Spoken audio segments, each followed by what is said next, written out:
മൂന്നാറിലെയും കാട്ടാന ആക്രമണം തെരഞ്ഞെടുപ്പ് പ്രചാരണ ആയുധമാക്കുകയാണ് മുന്നണികൾ. പടയപ്പെ ഉൾപ്പെടെ മയക്കുവെടി വെച്ച് പിടികൂടണമെന്നാവശ്യപ്പെട്ട് ഡീൻ കുര്യാക്കോസ് എം പി നടത്തുന്ന നിരാഹാര സമരം തുടരുന്നു. സമരം രാഷ്ട്രീയ താൽപര്യത്തോടെയാണെന്നാണ് CPM ജില്ലാ സെക്രട്ടറി CV വർഗീസ് കുറ്റപ്പെടുത്തിയത്. മൂന്നാറിലെ വന്യമൃഗ ആക്രമണത്തിനെതിരെ ഇടുക്കി രൂപത ഇന്ന് പ്രമേയം പാസാക്കി. സർവകക്ഷി യോഗ തീരുമാനം അംഗീകരിച്ചതിനു ശേഷം ഡീൻ കുര്യാക്കോസ് നടത്തുന്ന സമരം ഇരട്ടത്താപ്പെന്നാണ് CPIM പറയുന്നത്. അരിക്കൊമ്പൻ വിഷയം വന്നപ്പോൾ പടയപ്പ പ്രശ്നക്കാരനിൽ പറഞ്ഞയാളാണ് ഡീൻ കുര്യാക്കോസ് എന്ന് CPIM ഇടുക്കി ജില്ലാ സെക്രട്ടറി CV വർഗീസ് കുറ്റപ്പെടുത്തി. ഇടതുപക്ഷ ജനാധിപത്യത്തിനുള്ള സ്ഥാനാർത്ഥിയായി ജോയ്സ് ജോർജിനെ പ്രഖ്യാപിച്ചു.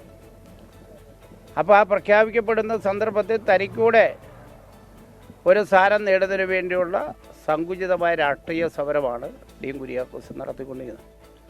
ആ സമരത്തെ ജനങ്ങൾ പുച്ഛിച്ച് തള്ളുന്ന കാര്യത്തിൽ ആർക്കൊന്നും വേണ്ട. മൗലിക ഉത്തരവാദിത്വത്തിന്റെ ഭാഗമാണ് സമരമെന്ന് ഡീൻ കുര്യാക്കോസ്. CV വാപോയ കോടാലിയാണ്. ഞാൻ അദ്ദേഹത്തിന്റെ പ്രസ്താവനകളെ ആ ഒരു രീതിയിൽ മാത്രമേ ഞാൻ കാണുന്നുള്ളൂ. ഇവരുടെ ഗവൺമെന്റ് അല്ലേ ഭരിക്കുന്നത്. ആ ഉത്തരവാദിത്വം പാലിക്കാനുള്ള ആ ഒരു ബാധ്യത എന്തേ CV വർഗീസ് പാലിക്കാത്തത്? അക്രമകാരികളായ ആനകളെ പിടിച്ചുമാറ്റണമെന്ന ഡീൻ കുര്യാക്കോസിന്റെ ആവശ്യം ഇന്ന് ചേർന്ന വനം വകുപ്പ് ഉന്നത ഉദ്യോഗസ്ഥരുടെ യോഗത്തിൽ ചർച്ച ചെയ്തില്ല. ഇവിടെ ഓൾറെഡി നമുക്കൊരു പെർമനന്റ് RRT എന്ന് പറഞ്ഞ് ഒരു RRT ഉണ്ട്. അല്ലാതെ രണ്ടാമത് ദേവികുളം ഇതിൽ അല്ലാതെ ഒരു RRTയും കൂടെ രൂപീകരിച്ചിട്ടുണ്ട്. അപ്പോൾ അതിൻ്റെ പ്രവർത്തനങ്ങൾ ഇന്ന് വിലയിരുത്തുകയുണ്ടായി.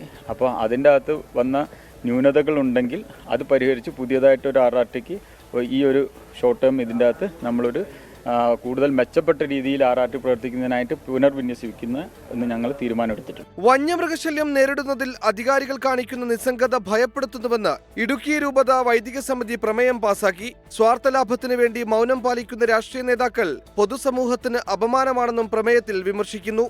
കേന്ദ്ര സംസ്ഥാന സർക്കാരുകൾ പരസ്പരം പഴിചാരി ജനങ്ങളെ കബളിപ്പിക്കുകയാണെന്ന സിറോ മലബാർ സഭ കോതമംഗലം രൂപത അധ്യക്ഷൻ മാർ ജോർജ് മടത്തിക്കണ്ടത്തിൽ വിമർശിച്ചു. 24 ഇടുക്കി.